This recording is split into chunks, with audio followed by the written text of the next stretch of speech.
In this case, the court would declare a mistrial. After 4 days of deliberations, the jury could not reach a verdict in the case against CMPD officer Wes Kerrick. Protesters fill the streets, calling for justice for Jonathan as his family calls for peace, saying this is not over. We pray that we get this retrial, and we pray that everything stay peaceful. And this video just in. Tonight, police in riot gear are trying to keep things peaceful as protesters make their way through Uptown Charlotte. Some protesters wearing bandanas over their faces went face to face with those officers. We thank you for joining us tonight. I'm Will Kennedy. And I'm Ashley Anderson in for Morgan Fogarty. We have live trial team coverage tonight. WCCB Charlotte's Amy Kalman is covering what happened inside the courtroom. But we begin with WCCB Charlotte's Courtney Francisco, who spotted police in riot gear as protesters made their way around Uptown. Courtney? Well, I'm here at West 4th and Graham, and going into hour 6, demonstrators are still walking around Uptown Charlotte. They were here at the BB&T ballpark where large crowds are gathered tonight, and that's when police in full riot gear came out, and we were with them as they walked the perimeter of the ballpark. We've been with the demonstrators since the judge announced the mistrial. More than 100 marched through the evening, unsatisfied with the mistrial. He shot it 1 time, 2 times, 3 times, 4 times, 5 times, and I'm not even halfway there. Their message, justice for Jonathan.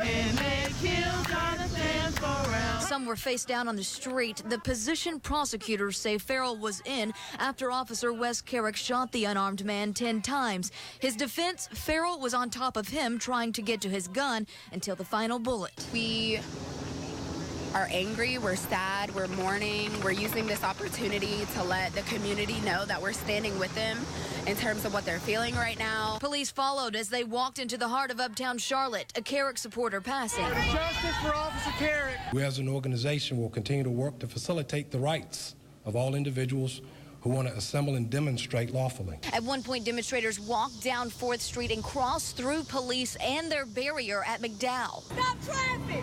On the sidewalk, please. On the sidewalk, please. We were with them as they laid in front of traffic. We're still initiating our peaceful protests, and I think the reality of what we're doing today is we're exercising our First Amendment. It's the right to assembly, as long as we're not disturbing the peace or causing a riot.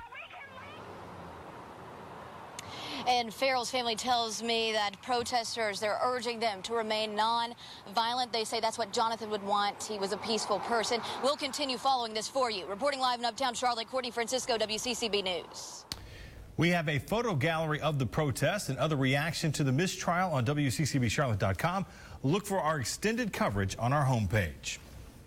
Our live team coverage continues now with WCCB Charlotte's Amy Kalman at the courthouse. Amy, you were inside the courtroom when the judge declared the mistrial. How did people react?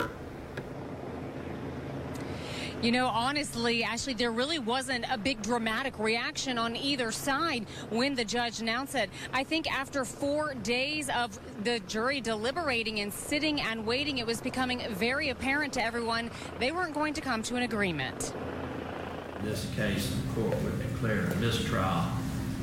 In case will remain open. The decision came from Judge Irvin after all 12 jurors were polled and agreed on one thing, that they could not, with any amount of time or other evidence, come to an agreement on a verdict. The state wanted them ordered to keep trying.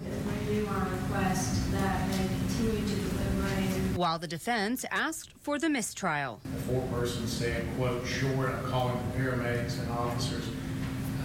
I think that shows how heated the discussions were. Before lunch, they told the judge they were at an 8-4 deadlock since Thursday, with a not guilty majority. Judge Irvin, after many days and hours of deliberation, we have not come to a conclusion for a definitive and decisive response to either guilty or not guilty.